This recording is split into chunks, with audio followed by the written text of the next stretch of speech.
প্রিয় শিক্ষার্থীবৃন্দ, Kachua online class বাগেরহাটের পক্ষ থেকে আমি বরুণকান্তি পাল অষ্টম শ্রেণীর বিজ্ঞান ক্লাসে তোমাদেরকে স্বাগত জানাচ্ছি।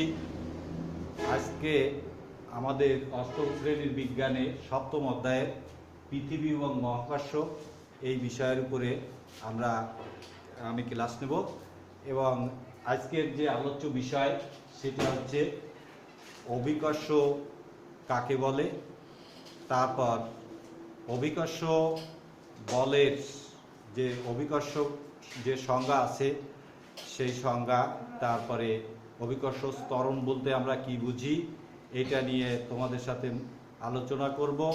আর অভিকর্ষ ত্বরণের পরে অভিকর্ষ ত্বরণ কিভাবে নির্ণয় করা যায় সেটাও আমরা দেখব এবং অভিকর্ষ ত্বরণ সব জায়গায়, পৃথিবীর সব জায়গায় সমান কিনা সেটা নিয়েও আমাদের আজকের আলোচনা থাকবে।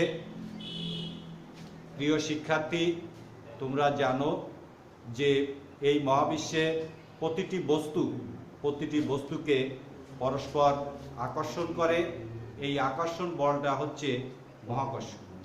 এখন আমাদের মহাবিশ্বের যা কিছু আমরা দেখতে পাই, যেমন চন্দ্র যদি মঙ্গল গ্রহকে আকর্ষণ করে তাহলে সেটা মহাকর্ষ হবে। তারপর পৃথিবী এবং মঙ্গল গ্রহের মধ্যে যে আকর্ষণ, বা পৃথিবী এবং সূর্যের মধ্যে আকর্ষণ, বা পৃথিবী এবং আমার মধ্যে যে আকর্ষণ, সব কিছুই মহাকর্ষ। তবে অভিকর্ষ বলা হয় পৃথিবী এবং অন্য যে কোনো বস্তুর সাথে যে আকর্ষণ, সেটা হচ্ছে তাকে আবার অভিকর্ষ বলেও অভিহিত করা হয়। মহাকর্ষ বিষয়ে পৃথিবী বা অন্য যে কোনো বস্তু হতে পারে, কিন্তু অভিকর্ষ হতে গেলে পৃথিবী এবং অন্য বস্তুর ভিতরে যে আকর্ষণ সেটাকে বলা হবে হচ্ছে অভিকর্ষ।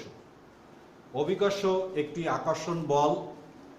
আর অভিকর্ষ আমরা জানি যে বলের প্রয়োগ করলে বস্তুর বেগের পরিবর্তন ঘটে। আমরা জানি যে বেগ পরিবর্তনের যে হার, এটাকে বলা হয় হচ্ছে ত্বরণ। তো আমরা অভিকর্ষ ত্বরণ বলতে তাহলে কি বুঝবো? অভিকর্ষ ত্বরণ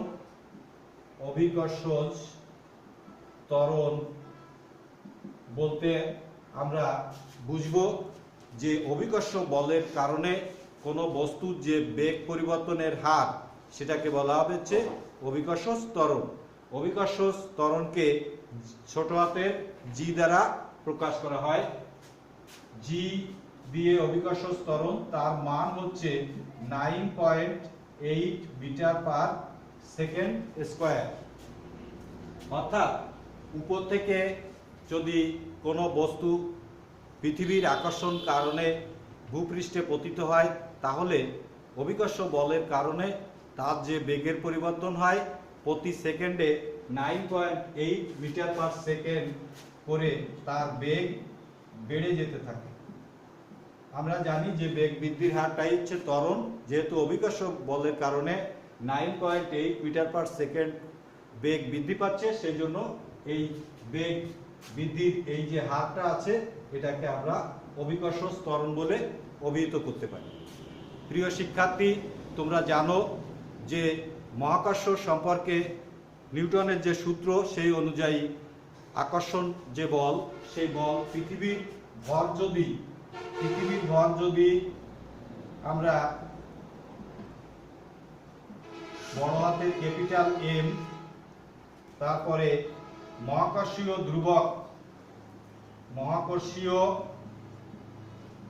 ধ্রুবক ক্যাপিটাল জি ধরি এবং পৃথিবীর কাছাকাছি কোনো বস্তুর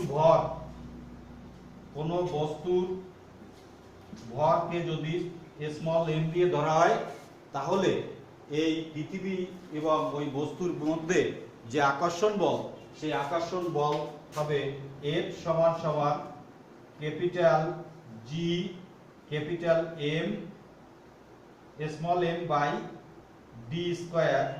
যদি মধ্যবর্তী দূরত্ব পৃথিবী এবং ওই বস্তুর মধ্যে যদি দূরত্ব ডি ধরি, তাহলে আমাদের সূত্রটা হবে F সমান সমান capital G capital M small M by হচ্ছে ডি স্কয়ার। এটা হচ্ছে নিউটনের মহাকর্ষ সূত্র থেকে আমরা পেয়েছি। তোমরা জানো নিউটনের মহাকর্ষ সূত্র অনুযায়ী যদি দুটি বস্তু, একটা যদি ক্যাপিটাল এম, এটা যদি পৃথিবী, এবং আরেকটি যে কোনো ভূপৃষ্ঠের উপরে যদি কোনো বস্তু থাকে সেটা যদি স্মল এম হয়, তাহলে তোমার পৃথিবীর সকল বস্তুকে তার কেন্দ্রের দিকে আকর্ষণ করে। তাহলে এই দুটি বস্তুর মধ্যে যে আকর্ষণ বল পৃথিবীর পৃষ্ঠেও থাকতে পারে বা তার থেকে একটু দূরেও থাকতে পারে, এই যে আকর্ষণ বল এদের মাঝামাঝি দূরত্ব যদি আমরা ডি ধরি, তাহলে এই দুটি বস্তুর মধ্যে যে আকর্ষণ বল সেটা নিউটনের সূত্র অনুযায়ী F সমান সমান capital G capital M small M by D square.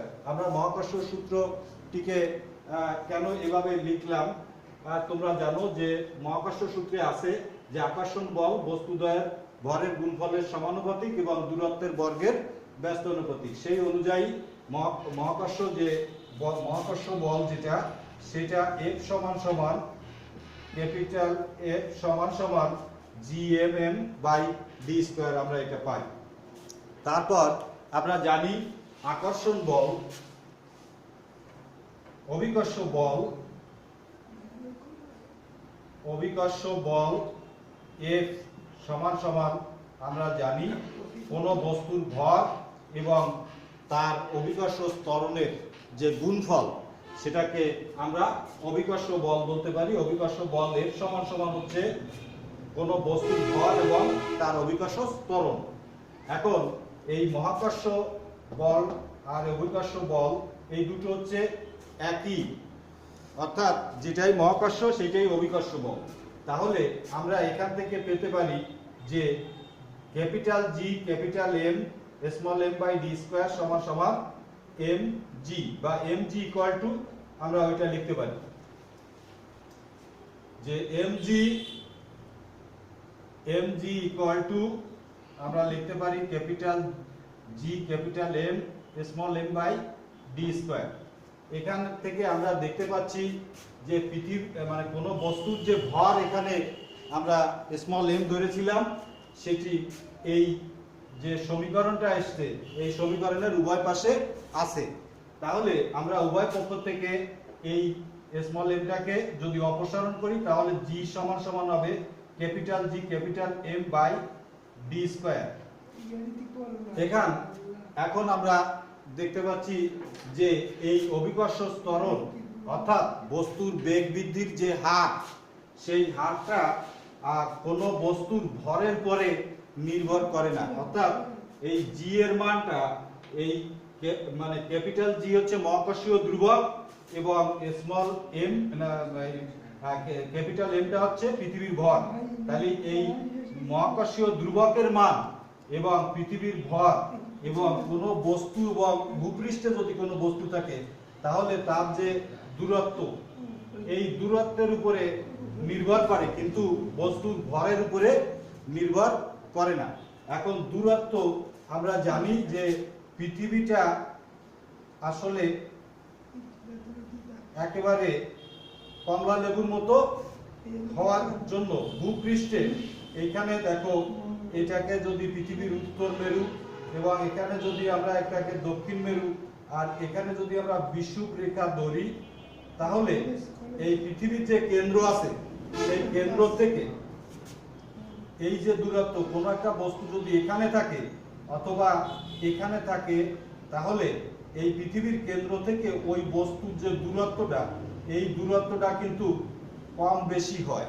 অর্থাৎ তোমার যদি বস্তু ছোট হোক বড় হোক যাই হোক না কেন, বস্তুর ভর যাই হোক না কেন, বস্তুটি পৃথিবীর বিভিন্ন স্থানে রাখলে কেন্দ্র থেকে তার দূরত্ব ভিন্ন ভিন্ন হয়।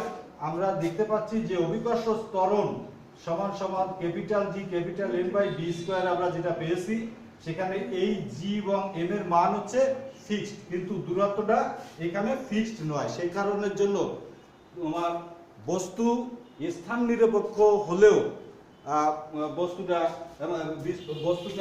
ভর নিরপেক্ষ হলেও স্থান নিরপেক্ষ নয়। অর্থাৎ বস্তু স্থান যখন পরিবর্তন হবে তখন জি এর মানের পরিবর্তন হবে। আর জি এর মানের যদি পরিবর্তন হয় তাহলে পৃথিবীর ভূপৃষ্ঠের বিভিন্ন স্থানে বস্তুর ওজনও ভিন্ন ভিন্ন হবে। আর তোমাদের বইয়ে পাঠ্য বইয়ে আছে যে এখানে বিষুবীয় অঞ্চলে জি এর মান আছে তোমার, বিষুবীয় অঞ্চলে জি এর মান আছে কম, সেটা হচ্ছে 9.78 মিটার পার সেকেন্ড স্কয়ার। আবার মেরুতে জি এর মান হচ্ছে 9.83 মিটার পার সেকেন্ড স্কয়ার। এই যে জি এর মানের এই যে পরিবর্তন, এই পরিবর্তনটা মূলত এসছে এই দূরত্বের যে পরিবর্তন, সেই দূরত্বের পরিবর্তনের কারণে। ভূপৃষ্ঠে থাকলে, ভূপৃষ্ঠে যদি কোনো বস্তু থাকে তাহলে আমরা সেটাকে এই যে ডি বা যে দূরত্বটা আছে, আমরা দূরত্বটা কেন্দ্র থেকে যেহেতু মাপবো এবং বস্তুটা যেহেতু ভূপৃষ্ঠে আছে, সুতরাং এইটা হবে হচ্ছে পৃথিবীর ব্যাসার্ধ আর এর সমান হবে। এখন পৃথিবীর ব্যাসার্ধ কে যদি আমরা ক্যাপিটাল আর দিয়ে ধরি তাহলে সূত্রটা জি সমান সমান capital G capital M by capital R square এরকম আসবে। এখন আজকে তোমাদের এই যে আলোচনা করা হলো, এই আলোচনা থেকে তোমাদেরকে আমি কয়টা প্রশ্ন দেব, যেটা তোমরা বাড়িতে চেষ্টা করবে উত্তর করার জন্য। সেটা হচ্ছে অভিকর্ষ কাকে বলে? অভিকর্ষ কাকে বলে?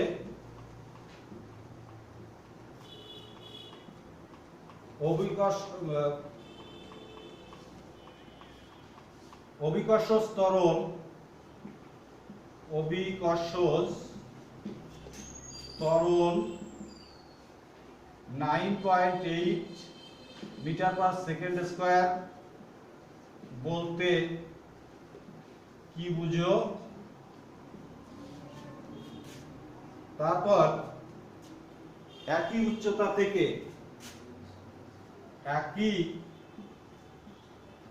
উচ্চতা থেকে দুইটি ভিন্ন ভরের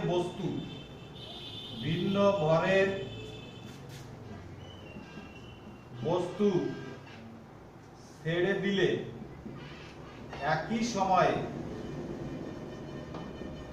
পৃথিবীতে পড়ে কেন?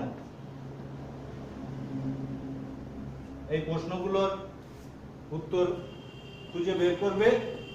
আজকের মতো তোমাদের বিজ্ঞানের এই আলোচনা এখানেই শেষ। সবাইকে ধন্যবাদ জানিয়ে আজকের ক্লাস এখানে শেষ করছি। ধন্যবাদ।